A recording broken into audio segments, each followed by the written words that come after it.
పిల్లలు కాదు చిచ్చర పిడుగులు, పలు రంగాల్లో రాణిస్తున్న చిన్నారులు. పూర్తి వివరాలకు చదవండి రేపటి సాక్షి హైదరాబాద్ ఎడిషన్. అది కూడా కాదు, నేను చెప్తున్నా, నా మీద, నా కుటుంబ సభ్యుల మీద, సరే కడవాయిని అడ్డు పెట్టండి, నా మీద, నా కుటుంబ సభ్యుల మీద నేను చదవను. జూమ్ చేసి చూడండి, చదవడానికి సిగ్గుగా ఉంది, అవమానంగా ఉంది. నా మీద, నా కూతుళ్ళ మీద, నా భార్య మీద ఇంత భయంకరంగా పెడితే, అయ్యా డీజీపీ గారు ఎక్కడున్నారు? ఆల్ ఐఏఎస్ ఆఫీసర్స్ ఏం చేస్తున్నారు? మా మీద పెట్టొచ్చా? అసభ్యకరంగా, భయంకరంగా నా కూతుళ్ళ మీద, నా మీద, నా భార్య మీద తెలుగుదేశానికి సంబంధించినటువంటి సోషల్ మీడియా కార్యకర్తలు పోస్ట్ చేస్తే అది సమ్మగా ఉండదు వాళ్ళకి. దీనన్నిటికీ కారణం లోకేష్ కాదా? లోకేష్ దగ్గర నుంచి చేయించట్లేదు ఇవన్నీ.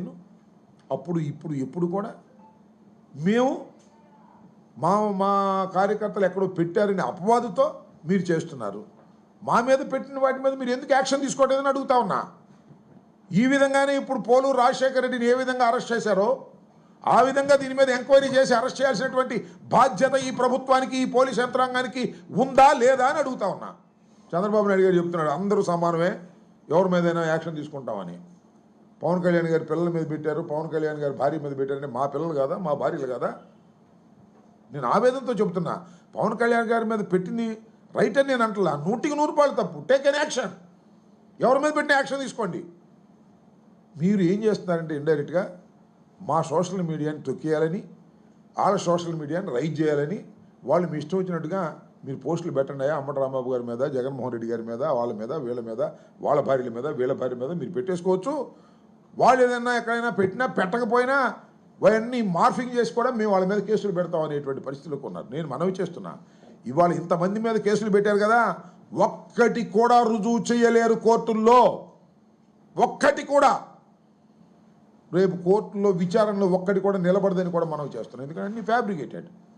కాబట్టి దీన్ని ప్రజలు అర్థం చేసుకోవాలని అన్ని సమస్యలు పోయినాయండి. ఇవాళ ఇసుక సమస్య పోయింది, సూపర్ 6 పోయింది, రాష్ట్ర అభివృద్ధి పోయింది. ఉన్నంత ఏంటంటే సోషల్ మీడియా అరెస్ట్ చేయడం, లోపల పెట్టడం, కొట్టడం. అసెంబ్లీ ఏం జరుగుతుందో కూడా ఆలోచించడం, అన్నీ ఇవే పనులు.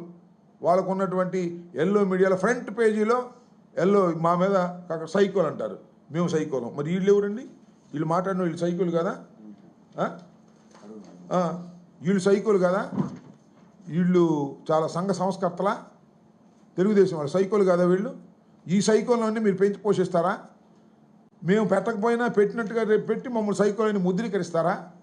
ఇది ధర్మం కాదు. చంద్రబాబు నాయుడు గారు, నేను మనవి చేస్తున్నా, మీరు చాలా హద్దులు దాటి, అంటే మీరు ముఖ్యమంత్రిగా ఉన్నాం కాబట్టి ఏదైనా జరిగిపోద్ది, నాకు మీడియా సపోర్ట్ బాగా ఉంది, నాకు అంతా మీడియా సపోర్ట్ చేస్తుంది కాబట్టి నేను ఏం చెప్పినా అది ఫ్రంట్ పేజీలు వేస్తున్నారు, వాళ్ళ వాయిస్ రావట్లేదు, వాళ్ళ మీద వేదనలు బయటకు రావడం లేదని మీరు అనుకుంటున్నారేమో. కలకాలం ఇలా ఉండదు. మీరు తప్పు చేస్తున్నారు చంద్రబాబు నాయుడు గారు. ఇప్పటికైనా వాస్తవాలను తెలుసుకునేటువంటి కార్యక్రమం చేయండి. పోలీసు వారి మీద విపరీతమైన ఒత్తిడి చేసి వారి మీద, మా మీద కేసులు పెట్టే కార్యక్రమం చేస్తున్నారు. పాపం పోలీసులను చూస్తే జాలేస్తుంది, వాళ్ళు విలవిల్లాడిపోతున్నారు. పెట్టకపోతే ఒకటి, పెడితే ఒకటి. పెడితేనేమో మళ్ళా జగన్మోహన్ రెడ్డి గారి ప్రభుత్వం వస్తుందేమో, వాళ్ళు మా మీద కేసులు పెడతారని వాళ్ళు భయపడుతున్నారు. పెట్టకపోతేనేమో అది తీసుకెళ్ళి నాన్ ఫోకల్లోనో లేకపోతే వీఆర్ అంటారా, వీఆర్లోనో పడేసి అక్కడే కూర్చోబెడతారనేటువంటి భయంతో పాపం పోలీస్ వ్యవస్థలో ఉన్నటువంటి సిన్సియర్ పోలీస్ ఆఫీసర్లు కూడా భయపడుతున్నారు. అయ్యా మీరు భయపడకండి, నీతిగా నిజాయితీగా ఉండండి. మీకు సాక్ష్యాధారాలు ఉంటే కేసు పెట్టండి, కోర్టులో ప్రొడ్యూస్ చేయండి తప్ప 24 hours దాటి అట్టి పెట్టుకోవద్దు. 24 hours దాటి అట్టి పెట్టుకోకుండా ప్రొడ్యూస్ చేసి మీకు ఇన్వెస్టిగేషన్లో కావాల్సితే కోర్టుకు వెళ్ళి మళ్ళీ కస్టడీలోకి తీసుకోవచ్చు. అలా కాకుండా ఆ రవీంద్రని, ఏది మన కడపలో ఉన్న రవీంద్రని చిత్తగొట్టేశారు. కొడితే ఆయన మ్యాజిస్ట్రేట్ ముందు చెప్పారు, రాత్రి 12 గంటలకు తీసుకెళ్ళి మ్యాజిస్ట్రేట్ ముందు ప్రొడ్యూస్ చేస్తే ఈ హ్యాస్ గివెన్ ఏ స్టేట్మెంట్. ఇక్కడ సుధారాన్ని అదేవిధంగా రాత్రి ప్రొడ్యూస్ చేశారు. ఏది నాకు అర్థం కానా?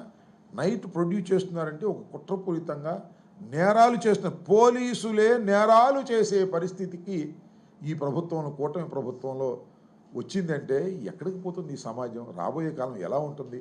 ఒకసారి అర్థం చేసుకొని దీనికి ఒక అడ్డుకట్ట వేయవలసినటువంటి బాధ్యత సంఘంలో ఉన్నటువంటి పెద్దలకు ఉంది. తప్పని ఖండించవలసిన బాధ్యత ఉంది, మేధావులకు ఉంది, సీనియర్ పోలీస్ ఆఫీసర్లకు ఉందని మనవి చేస్తున్నా. పోస్టింగ్ల కోసం లేకపోతే ఎక్స్టెన్షన్ల కోసం తాపత్రయపడమాకండి.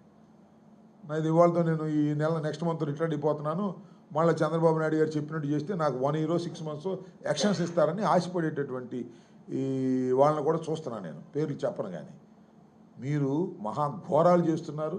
అదే నేరాలు ఘోరాలు అంటారే, మీరు ఏదో టీవీలో నేరాలు కాదు, ఇవాళ చూడు పోలీసులే నేరాలు ఘోరాలు చేసే కార్యక్రమానికి దిగజారిపోతున్నారు. ఒక సెక్షన్ ఆఫ్ పోలీస్ డిపార్ట్మెంట్ దిగజారిపోతుంది. ప్రమాదం, సమాజానికి ప్రమాదం అని ఈ సందర్భంగా మనవి చేస్తూ